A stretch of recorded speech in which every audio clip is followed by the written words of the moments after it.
May kakaibang hindi ko kailanman pinangahasang sabihin, kahit kanino taon-taon, sa aking kaarawan, may isang tao, o maaaring hindi isang tao, na bumisita sa akin. Hindi siya gaanong nagsasalita. Hindi nakikialam. Nakatayo lang doon sa bintana ng kwarto ko. Sa dilim, nakangiti.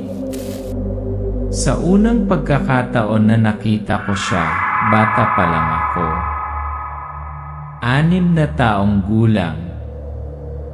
Tahimik ang kaarawan ko noong taong iyon hanggang hating gabi, nang makarinig ako ng malalim at paos na boses, parang isang matanda. "Ellen, nandito ako." I remember that voice clearly. It wasn't familiar, but it called in my name. Definitely. Lumapit ako sa bintana at sa labas ng kadiliman, sa malamig na hangin sa gabi nandoon siya. Isang hindi pangkaraniwang matangkad na lalaki, na may malaki at bilog na mga mata. Isang ngiti na napakalawak kaya kakaiba. Sa liwanag ng buwan, kumikinang ang kanyang mga ngipin na para bang tinatawanan niya ang mundo. Akala ko matatakot ako. Pero kakaiba, hindi ako sumigaw. Hindi ako tumakbo. Tiningnan ko lang siya. At siya umiti, kumaway at nawala sa gabi. Ganito, taon-taon siyang dumarating. Sa birthday ko lang, nakatayo, nakatingin sa akin, at naglalakad palayo. Hanggang mag-18 ako, iba ang ginawa niya. Inabot niya ang frame ng pinto, at may inilagay sa palad ko isang malamig, itim na singsing, mabigat na parang naglalaman ng sinaunang sikreto. Tapos sabi niya, "Aalis na ako, Ellen. 12:00 na ang orasan." Iyon ang huling beses na nakita ko siya. Ngunit hindi iyon ang katapusan, dahil mula noon, nagsimulang magbukas ang mga kakaibang portal. Mga panaginip, bulong at kamatayan. Hindi na ako ang karaniwang Ellen. Pumasok na ako sa isang birthday loop kung saan taon-taon, sa halip ng mga cake at wish, nakakatanggap ako ng mga palatandaan mula sa kabilang mundo. Birthday horror stories, mga alaala sa kaarawan at ang dilim na hindi natutulog. And my name is Melissa. I'm 36 years old. Pero may isang araw sa taon.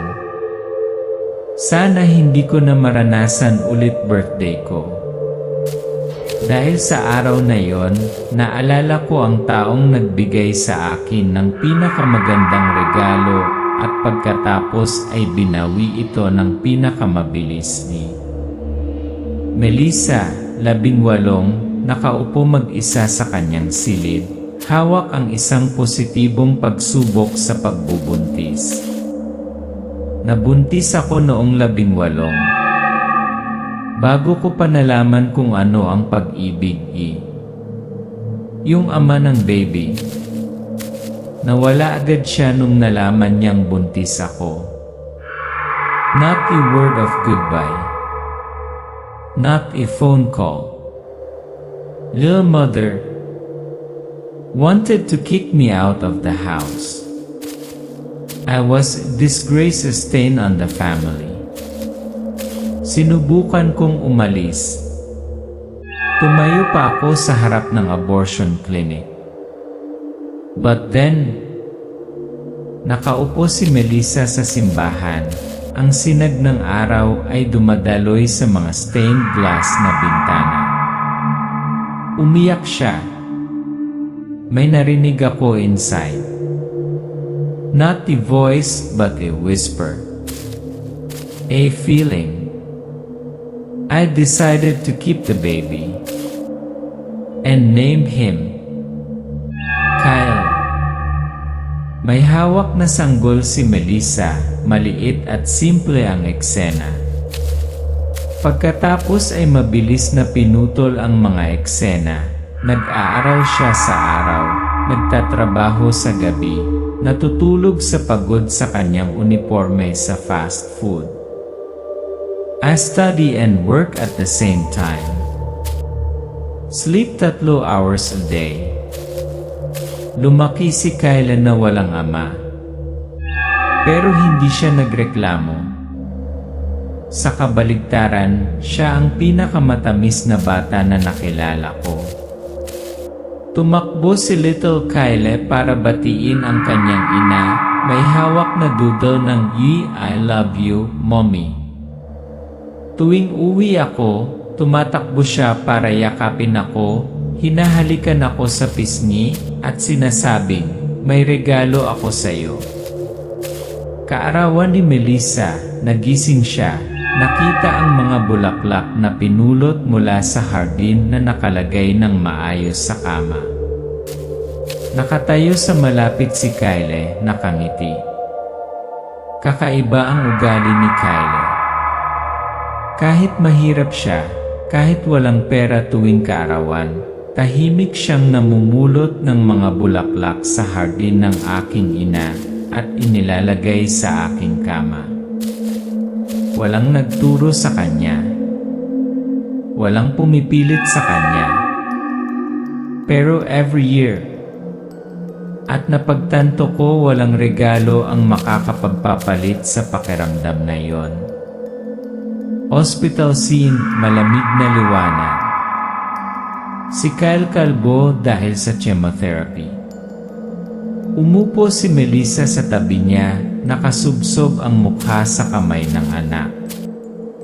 Noong 8 si Kyle, nalaman namin may leukemia siya. Akala ko lagnat lang. Pero hindi nawala. Nanghina siya ng mahina. I quit in my job. Nabenta lahat. We lived in the hospital for over 2 years. Sa tuwing nasasaktan si Kyle, hindi siya umiiyak. Nagdanga ang ngipin niya at tiniis. At nakangiti pa rin siya sa akin. Humihingal si Kyle. Hinawakan ni Melissa ang kamay ng anak. Ngumiti si Kyle, sinusubukang sabihin. Kyle, sa mahinang boses. Huwag kang umiyak, naidadalawin ka ni Kyle tuwing kaarawan mo. Pangako. I'll pick flowers for you. Katulad ng dati. The first year without Kyle. Nagising ako sa katahimikan. Sa kama, walang bulaklak. I cried like a baby. Alam ko wala na siya. Ngunit pagkatapos may narinig akong footsteps pamilyar na bango roses. Iminulat ko ang aking mga mata. At nakita ko ang 5 crimson na bulaklak na maayos na nakaayos sa paanan ng kama. Wala. Pero may narinig akong bulungan. Paalam, Mama. Larawan ni Melissa na nagsisindi ng mga kandila sa tabi ng frame ni Kyle. May hawak na bouquet ng mga bulaklak. Tumutulo ang mga luha. Mula noon, taon-taon naaamoy ko pa rin ang mga bulaklak na yon sa umaga ng aking kaarawan. Not because I'm haunted, but because believe child's love never dies. Naaalala ko pa ang malamig na pakiramdam ng hawakan ko ang singsing na yon. Hindi ito kumikinang, hindi kumikinang, ito ay itim lamang, tulad ng isang napakalalim na hukay. Simula noon, hindi ko na siya nakita. Hindi sa labas ng bintana. Hindi sa salamin. Hindi sa panaginip ko. Mag-isang nakaupo si Ellen sa kanyang silid, isinusuot ang singsing sa kanyang gitnang daliri. Ang kamera ay dahan-dahang umiikot sa kanyang kamay, ang hangin ay sumipol ng mahina sa bintana. Akala ko dun na natapos. Pero yun nung nagsimula. Si Ellen ay naghanap ng albularyo, isang Bisaya na manghula, isang sira-sirang bahay, puno ng anting-anting, mga sinaunang guhit. Manghuhula, mabagal, paos na boses. Hindi tao ang bumagalaw sa'yo, Hija. Engkanto yan. Isa sa mga nilalang ng kagubatan. Matagal na silang nananahimik pero minsan, pumipili sila ng lalakaran. Ellen. Engkanto. Isang sinaunang nilalang na nakatira sa kagubatan, sa pagitan ng dalawang mundo, hindi masyadong demonyo, hindi masyadong engkanto. Pinipili nila ang mga tao para magbantay o kumuha ng isang bagay. Ilustratibong eksena, si Ellen ay naghahanap ng mga dokumento, may kasamang mga larawan ng shadow people, fae folk, at birthday spirits. Sa kulturang kanluranin, simboliko at pahambing, narrator. Sa kulturang Amerikano, may mga nilalang na halos magkapareho. Fae folk, hindi pala kaibigang fairy tale creature. Shadow people, dark figures na nakatayo sa dulo ng pagtulog, at lalo na birthday spirits. Lalabas lamang ang mga ito sa araw na isinilang ka. Nagdadala ng mga pagpapala o sumpa. Nagising si Ellen sa kalagitnaan ng gabi, hawak ang kanyang singsing, ang kanyang mga mata ay nalilito.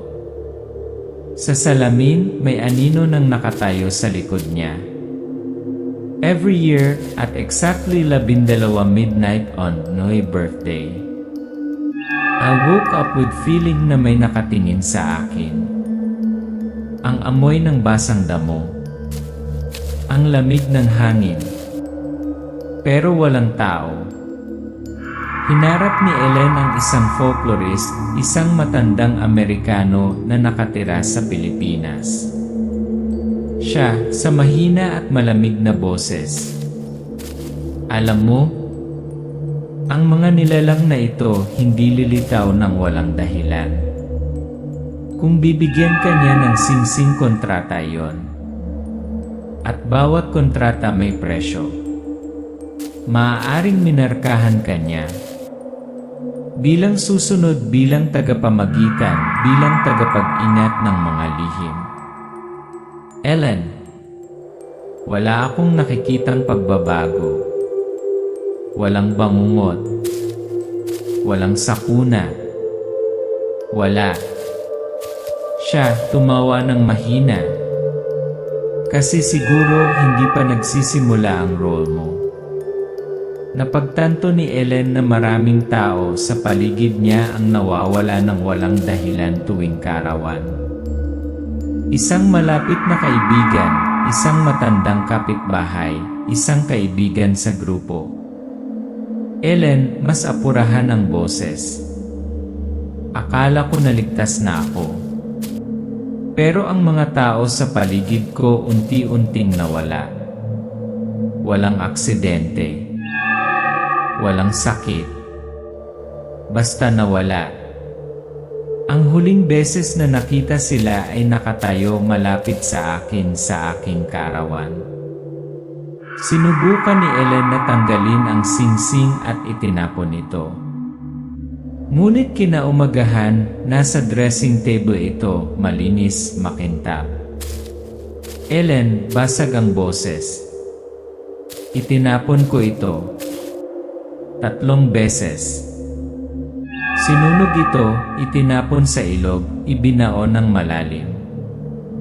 Ngunit bawat taon, sa araw na yon, bumalik ito sa parehong lugar na parang hindi na umalis. Hindi na siya dumarating. Pero hindi niya ako iniwan. Umupo si Ellen sa gitna ng madilim na silid. Sa harap ng salamin, isinusuot ang singsing sa kanyang daliri, nakatitig sa refleksyon. Umihip ang hangin at nakita ko ang isa pang tingin sa salamin, hindi sa kanya. Ellen, sa mahina, malamig, nagbitiw na boses. Siguro hindi ako maldita pero pinili. At sa mundo ng mga hindi kabilang dito, paalala lang ang mga kaarawan na nanonood pa rin sila. May mga regalo sa kaarawan na hindi dapat tanggapin. At may mga hiling na hindi lahat ay makakaligtas sa pandinig. Binalot ng dilim ang isang mabahong boarding house. Ang tunog ng mahinang ulan ay bumabagsak sa corrugated na bubong na bakal. Si Fritz, isang mahirap na estudyante, ay nakaupong nag-aaral sa isang rickety wood table, madilim ang dilaw na ilaw. Fritz, nag-aalala. Senior ako noon. Ang kaarawan ko ay nahulog sa araw ng paglilinis. Walang tao sa boarding house maliban sa akin. Nagsindi lang ako ng maliit na kandila sa mesa. Kumakanta ng happy birthday sa sarili ko. Tapos my sister died 3 years ago in traffic accident. But that day she stood in the kitchen. Did say anything. Umiti lang sa akin. Katulad noong nabubuhay pa siya. Dahan-dahang naglakad si Fritz. Ang kanyang figura ay unti-unting nawawala, pagkatapos ay nawawala. Binuksan niya ang refrigerator. Nakita ang isang maliit na cake ng kaarawan na walang nakakaalam na dinala. Handa na ang mga kandila. Fritz, pabulong. I'm not scared. Just feel relieved. As if may nakaalala pa rin sa birthday ko. Kahit na ang taong iyon ay wala na. Ikinuwento ni Jonelle, binata ang kanyang karanasan. Nang gabing iyon, habang natutulog, nagulat siya nang may bumulong sa kanyang tenga. Happy birthday, Tol. Tumalon siya. Ang sahig ay natatakpan ng basang mga bakas ng paa. Tumingin siya sa kanyang kanan, isang figura ang nakaupo sa katapat na upuan. Kaibigan ko yon, si Ken. Namatay siya 1 taon na ang nakalipas sa isang aksidente sa motorsiklo. Ang mukha niya ay katulad noong nasa kabaong siya. Puno ng dugo ang mukha niya, namamaga ang isang mata, napunit ang bibig, pero nakangiti. Isang sentence lang ang sinabi niya, Happy birthday, Jonelle. Tapos nawala siya. At ako, I don't dare celebrate my birthday again.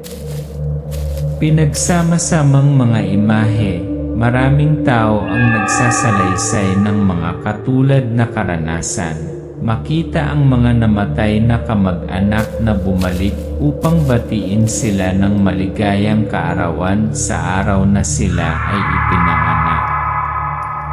Ang ilan ay nagdala ng mga regalo, Ang ilan ay tahimik lang nawala lahat pagkatapos ng eksaktong 60 segundo. Bakit bumabalik ang mga patay sa araw ng kaarawan ng mga buhay? Ito ba na kapag ang linya sa pagitan ng buhay at kamatayan ay pinakamaliit?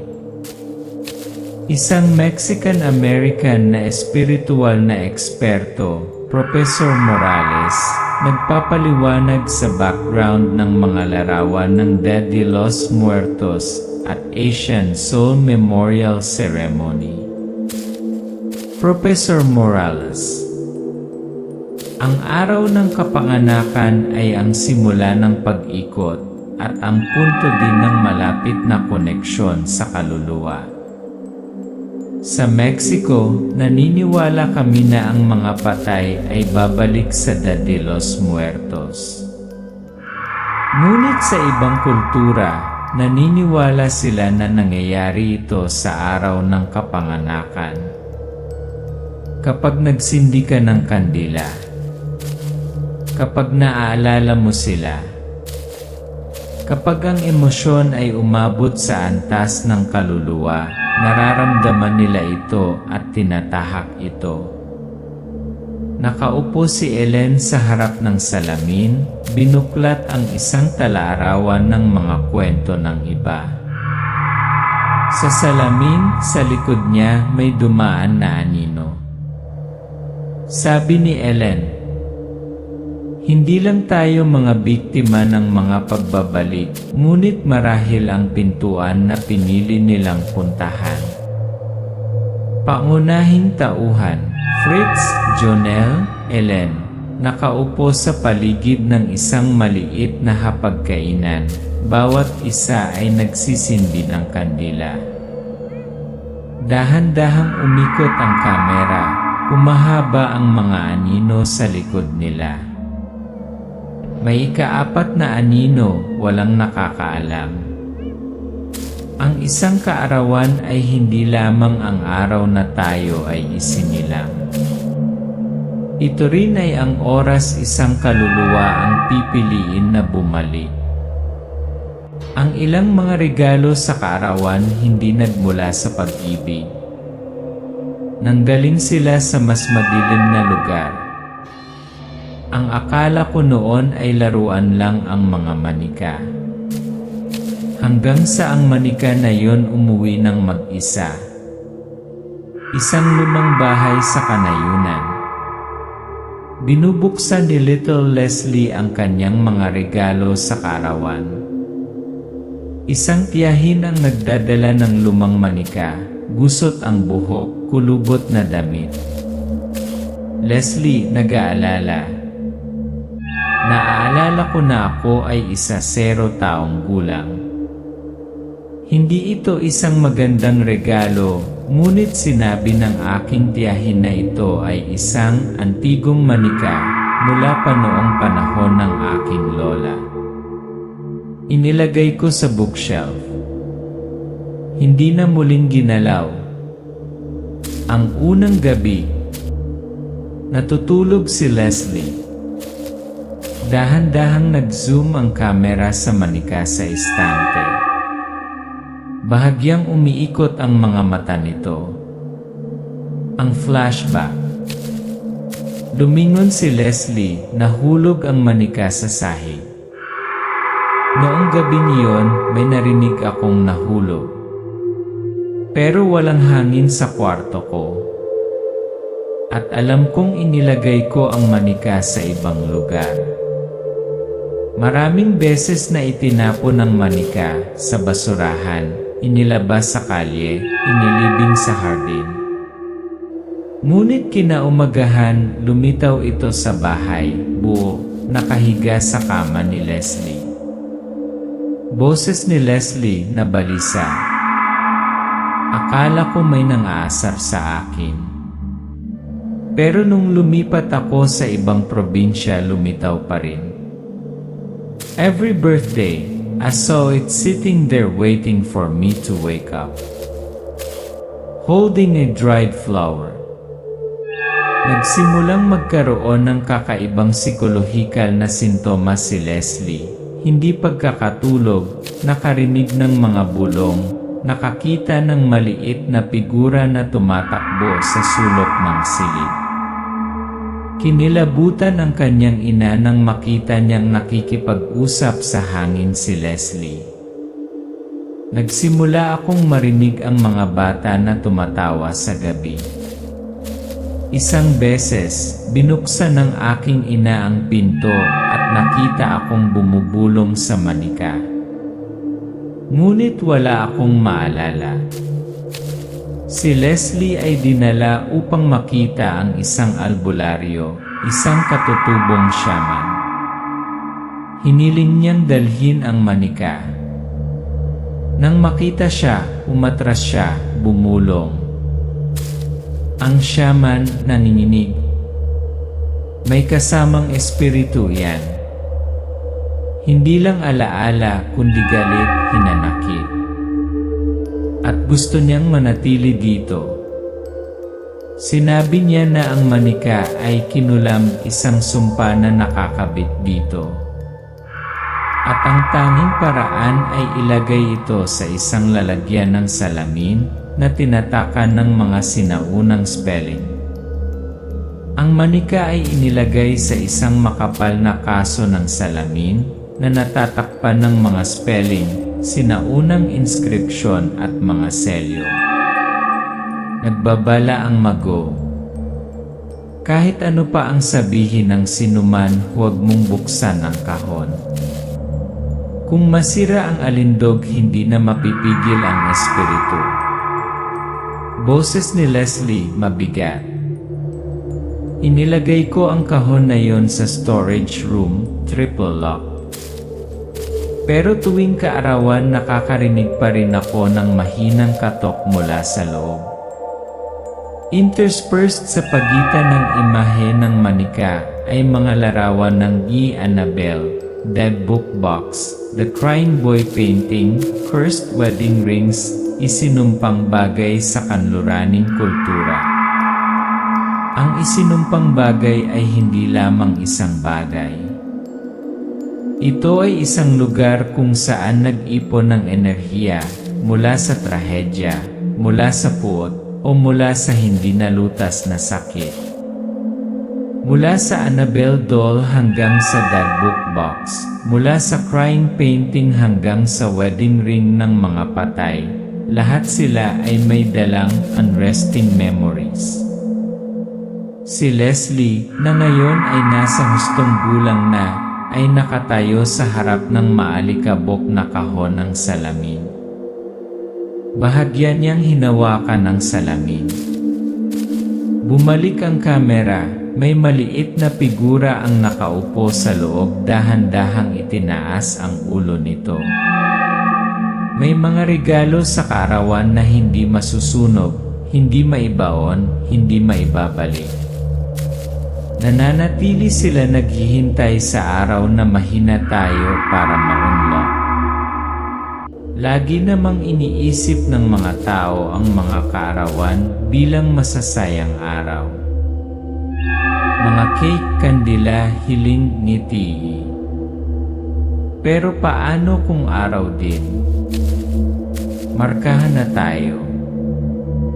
Isinagawa ang birthday party ni Maris, isang 18 anyos na babae, sa simbahan sa Nayon, kasunod ng tradisyonal na ritual na magpapaso, ang pag-uwi ng rebulto ng patron para magdasal para sa mga pagpapala. Nakatayo si Maris sa harap ng altar, ngunit nakakunot ang noo, bumubulong ng pang-aalipusta kahit minisyan. Kapag dinala ang rebulto, si Maris ay nagpapakita ng kawalang galang. Siya ay bumuntong hininga, inilibot ang kanyang mga mata, at sinabing, naniniwala ka pa rin ba sa ganitong uri ng mga bagay-bagay ngayon? Biglang kumikislap ang kuryente sa bahay. Ang kahoy na estatwa ay nahulog sa lupa. Sigaw ni Maris. Pagkatapos nun namumula at namamaga ang kaliwang pisngi niya, parang sinampal ng malakas, kahit walang nakatayo malapit sa kanya. Birthday party na ginanap sa beach sa South, ikinuwento ng mga miyembro ng pamilya. Ang kapaligiran sa una ay abala, hanggang sa ang mga ligaw na aso at pusa ay dumating sa pulutong. Noong una, isa lang itong ligaw na puting aso. Pagkatapos ay ilang pusa. Ngunit maya-maya ay lumitaw ang dose-dosenang mga ito. Lahat nakaupo, nakatingin sa grupo ng mga taong kumakanta ng maligayang kaarawan. Their eyes glow. Not because of the lights, but because of something inside. Lumakas ang hangin, namatay ang mga kandila. May sumigaw, aswang yan. Bahagyang yumanig ang kamera, nataranta. Sabi ng matatanda sa nayon, ang aswang ay maaaring mag-ari ng mga hayop. At kapag nagtipon sila sa mismong araw ng kaarawan, maaaring ito ay upang piliin ang pinakamahinang kaluluwa. Ang mga kaarawan, ayon sa mga sinaunang paniniwala, ay hindi lamang ang araw na tayo ay isinilang kundi pati na rin ang araw na ang hangganan sa pagitan ng yin at yang ay pinakamanipis. Kapag ang mga tao ay bumaling sa amin, tinatawag ang aming pangalan, nagdarasal para sa amin, kumakanta para sa amin na kung kailan may ibang bagay ang maririnig. At kung mahina ang ating kaluluwa, ang partidong iyon ay maaaring maging isang walang malay na sesyon. May mga hiling na hindi dapat sabihin, parang mahabang buhay sa taong may sakit. May mga regalo na hindi dapat buksan, tulad ng isang itim na singsing, isang bumabalik na manikay. At may mga kaarawan na hindi dapat ipagdiwang ng labis. Isang bata ang nakaupong mag-isa at humihip ng kandila. Sa likod niya, sa dilim, may isang pares ng mata na nakatingin. Hindi lahat ng dumarating sa isang birthday party ay iniimbitahan. Naramdaman mo na bang may nakatayo sa likod mo sa iyong kaarawan? Birthday Horror Stories, katapusan ng bahagi 5, ang simula ng hindi masasabing misteryo, say.